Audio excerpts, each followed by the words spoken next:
All right, welcome back. Let's see if we can get Phenomena out of the freezer. Kanda patted his pockets. Exactly. Now, what was I? Yes, the ice pack. He headed toward the freezer. No, shouted Shenanigan. I don't need one, thank you. Don't be silly. The ice will help with swelling. You just cool off there for a second. Shenanigan held her breath, waiting for Candor to yell or march Phenomena out of the freezer with her hands up like a spy. But he didn't. He just came out with a bag of frozen sweet corn in his hand, whistling. The door closed behind him. Shenanigan kept her face still to hide her dismay. She knew from yesterday's catastrophic dinner that it was impossible to open the freezer from the inside, which meant that Phenomena was stuck in there, shivering between the bodies. Shenanigan couldn't get her out without Candor noticing, and Candor didn't look ready to stop fussing anytime soon. She pressed the bag of frozen sweet corn into her leg and refused to panic. Candor, I just thought, since Daisy had such a bad few days, why don't you take her some breakfast in bed? Candor lit up. You know, that's a capital idea. This, he gestured to the freezer and the multiple bodies inside, is hardly important. I should see to my fiancé. Do you mind giving me a hand? You make the coffee and I'll do the toast. Figuring Phenomena would be fine for a few minutes, Shenanigan went to fetch the coffee from the cupboard. Oh, not that stuff, said Candor as he explored the bread bin. I brought Daisy's. It's fancy, but it's her favorite. He waved a hand toward the counter, and Shenanigan locked eyes with a picture of an animal, sort of like a lemur, sort of like a raccoon, that stared at her from the bag of coffee beans. A civet. Shenanigan had almost forgotten what Flora had said about the coffee bean they had found near Aunt Schadenfreude. In fact, after seeing Flora and Daisy conspiring, Shenanigan had begun to write off the clue as not a clue at all, but a misdirection. Now, staring at the civet, Earth was right. It was adorable. The coincidence was impossible to ignore. Daisy drank the same kind of coffee the murderer did. So Shenanigan ground the beans, filled a jug of cream, and prepared a bowl of sugar, all for a person who, an hour ago, had quite possibly put an arrow through her Uncle Pamplemousse. 2 minutes passed, then another 3, then another 7. All the while, Shenanigan was conscious of her sister a few minutes away, getting colder and colder while the coffee brewed. They placed everything neatly on a tray for Candor to take upstairs. I think I've got it from here, he said, loaded down with the breakfast tray. With his white gloves still on, he looked like a handsome butler. Thank you for all your help, and go easy on that leg. No more shenanigans. He ducked out of the room before Shenanigan could throw a tea towel at his head. Finally, mercifully, Phenomena was having now been in the cold for 16 minutes. Shenanigan threw herself on the handle and heaved open the heavy door to the freezer. Phenomena! She called, Phenomena! There was a rustling in the corner and a small avalanche of frozen vegetables. Nestled between the carrots and parsnips was a lightly frosted Phenomena, and though her lips were pale and she shivered, she grinned weakly at Shenanigan. Look, she chattered. She held out a fist. Shenanigan had to pry open her fingers. They were so stiff with cold. I took it off the arrow, she said. It was a small slip of paper, the same kind that had been wrapped around each shaft. Handwriting, Phenomena said triumphantly. Finally, a proper clue. Shenanigan unraveled the strip of paper. Written on it in tidy cursive were 2 words. Au revoir. Au revoir is French for goodbye. That's the message he sent in his last arrow that killed Pamplemousse. That's cruel. Pamplemousse's left hand had slipped from under the sheet. Shenanigan noticed his well-kept nails and felt sorry for him. She had heard that hair and fingernails kept growing after death and thought that he might find that upsetting. She wanted to peek under the sheet and get a proper look at a real dead body, but Phenomena's teeth had been chattering quite ferociously, so with a sigh she left it alone and dragged her frozen sister into the kitchen to thaw. "What did he look like?" asked Shenanigan, sorry to have missed out. "Like Pamplemousse, but dead." The warmth of the furnace had melted Phenomena considerably. She sipped hot chocolate and stared intently at the slip of paper and the bag of coffee Shenanigan had shown her. "It's a good thing you got that," said Shenanigan, nodding to the paper. "Candor chucked the rest into the fire." "Yes, and now they're warming me up as they burn." "So poetic or something," said Shenanigan, helping herself to a jar of jam. "Au revoir. Goodbye." Phenomena frowned. "That's a bit smug. Of course, this sample of handwriting is useless without our suspects to compare it to." "Well, that'll be next," said Shenanigan stickily. The clues had put her back in high spirit. "And Daisy drinks civet coffee," Phenomena frowned. "You realize that this still counts as circumstantial evidence." "I don't, but I still don't even know what that means." "It means that in a court of law, people could say that Daisy, liking the same type of coffee as the murderer and having cryptic conversations in the dark and running about secretly, are all strange circumstances but not actual proof. It wouldn't be enough to convict her." "This isn't a court of law, though it's our house," Shenanigan pointed out. She waved her spoon for emphasis, and a goblet of jam splattered her nose. "Gobbet." "She's hiding something," she continued as Phenomena groaned and hurriedly wiped the paper with a sleeve. "You know, I can always tell. Call it detective's intuition. Call it a hunch." Phenomena wrinkled her nose in distaste. "A hunch is just your brain subconsciously taking in data and coming to a conclusion without you really being aware of it." "There you go again," said Shenanigan. "My brain knows something's off with Daisy, but my mind's not sure what." Phenomena sighed. "Here, I took this too." She passed over the arrow she had taken from Pamplemousse's body. It looked old, and it didn't have a proper arrowhead. It resembled a thin wooden stake, sharpened to a point and tipped with steel. Several centimeters of it were stained red. While Shenanigan had been building the Siegemaster 5000, she'd done a lot of research on siege warfare. She learned, among other things, that the invention of the crossbow had been a huge leap forward for the killing each other more effectively industry, allowing soldiers to fire farther with greater force and for greater damage. The long, thin, sharp thing in her hand wasn't technically an arrow at all, but a crossbolt. This meant something. The shape of it tickled the back of her mind. "This is an antique," she said slowly. "From at least the 1700s, I'm pretty sure." Aunt Schadenfreude had always said Shenanigan's obsession with weaponry had no practical application. "Why would anyone bring an ancient crossbow with them? They're heavy. We have pistols now." "They could have found it in the house," suggested Phenomena. An idea hit Shenanigan between the eyes. She grabbed Phenomena's arm with a sticky hand. "Occam's razor," she whispered. "Phenomena, we need to get Earth, and then we need to get back to the library." "Why?" I have a hunch." Okay, chapter 21, A Bolt of Inspiration. I don't know, kind of looks like an arrow to me, but they're saying that's a bolt. When Earth met them at the top of the stairs, it was with 2 armfuls of cat, 4 thin scratches on his neck, and 1 worried expression. "I found him on top of the cupboard, hissing like mad. His fur was all on end."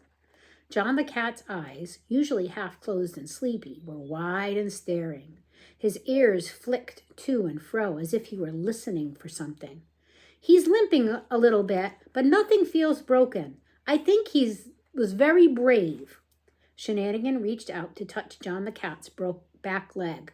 This was a daft thing to do, because John the cat yowled and immediately leapt out of Earth's arms, leaving another 4 long scratches on their arm. John the cat, stop! Cried Shenanigan. It's all right. Irf winced as they rolled the sleeve of their jumper out of the way. He can't help it. It's his nature. But we have to find whoever hurt him. Murder's one thing, but you can't go around kicking cats. The library was unlocked, but understandably deserted, which might have had something to do with the massive brown stain on the carpet. An optimistic person had taken the cords from the red curtains, knotted them together, and strung them across the door like it was a staff-only section of the museum. The investigators ducked underneath. Phenomena closed the door, and Shenanigan grabbed the nearest, safe, large hardbacks she could find, stacking them into a staircase of books until she was eye level with the hole in the wall. Look, she said to Phenomena. Wobbling a bit on top of Pisa, a history, she pulled the crossbow bolt out of her belt and slid it into the hole. It fit perfectly. Phenomena gestured for her to get off the pile of books and hopped up herself, squinting. Do you have any string? Shenanigan, of course, did. Phenomena tied the end to the crossbolt. Right, she murmured. The bolt had to have traveled in a straight line. That's physics. Shenanigan, take the other end of this string and walk until I tell you to stop. Shenanigan did as she was told and went to the opposite wall. Her sister began muttering to herself. Judging by the angle of impact, taking into account the, Phenomenon tapped a finger against her chin. Stop there. That seems right, but you need to be up a bit higher. Irf brought Shenanigan the wheeled ladder they had just used to get books off the high shelf. Up a step, called Phenomena, and another. Left a bit. There! If the bolt held the wall here, she tapped the wall with her fingernail. It was fired from there. The string stretched in a straight line from the hole in the wall, over the body mark on the floor, to the shelf Shenanigan rested against, which had the thrilling label of Books for Lawyers and Probably No One Else.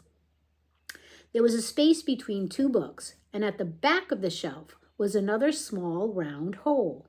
Shenanigan shoved the rest of the books inside and knocked on the back of the bookcase. It made a hollow sound. Irf?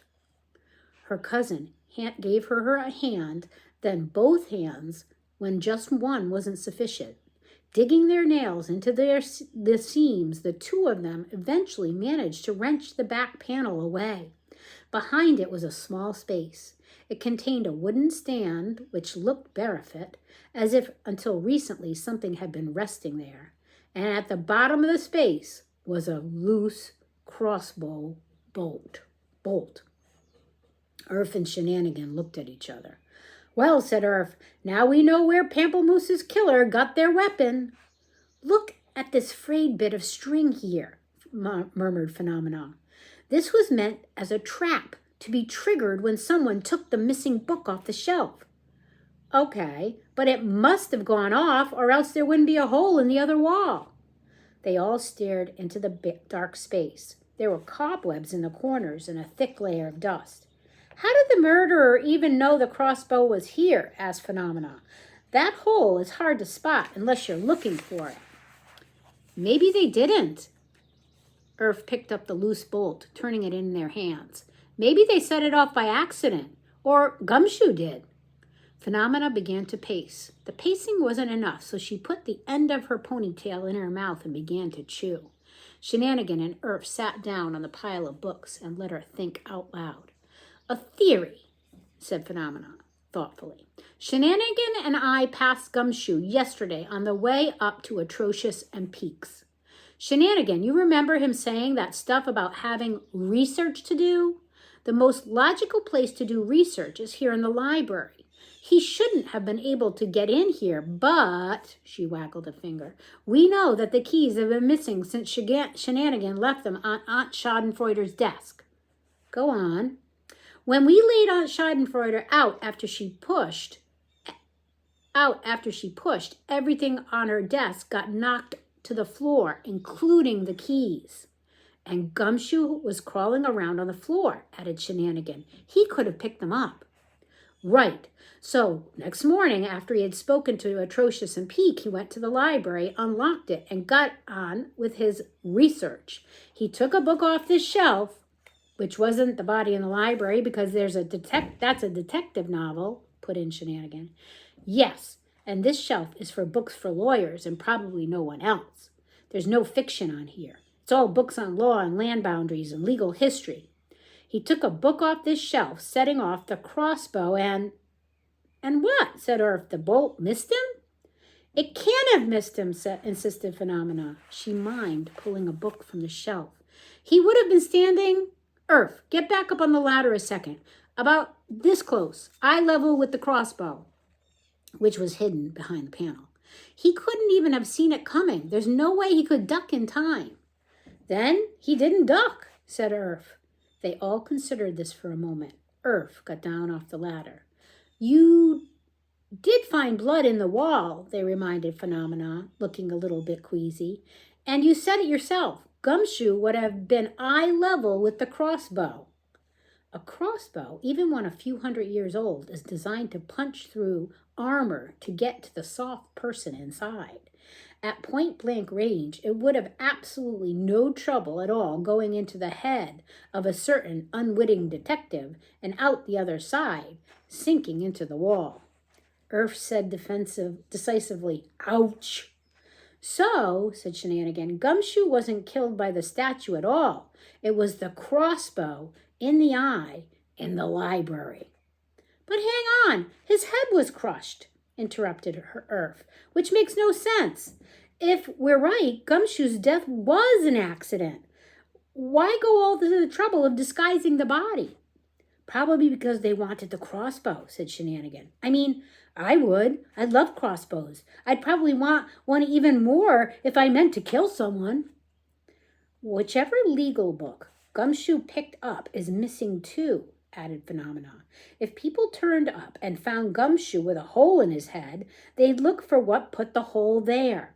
If the crossbow was gone, they'd realize someone else had been in the room around the time that Gumshoe died. If the murderer wanted to take the crossbow and the book with them without raising questions, they would have to disguise Gumshoe's wound. She chewed her ponytail. This isn't exactly Occam's razor. More like Occam's spork, agreed Shenanigan, and Earth snorted. I need to look at the evidence again, Phenomena muttered. Or draw a diagram or something. This is all just conjecture and hypothesis. Or maybe you could just give up and call the police? Felicity had appeared in the doorway like a responsible genie.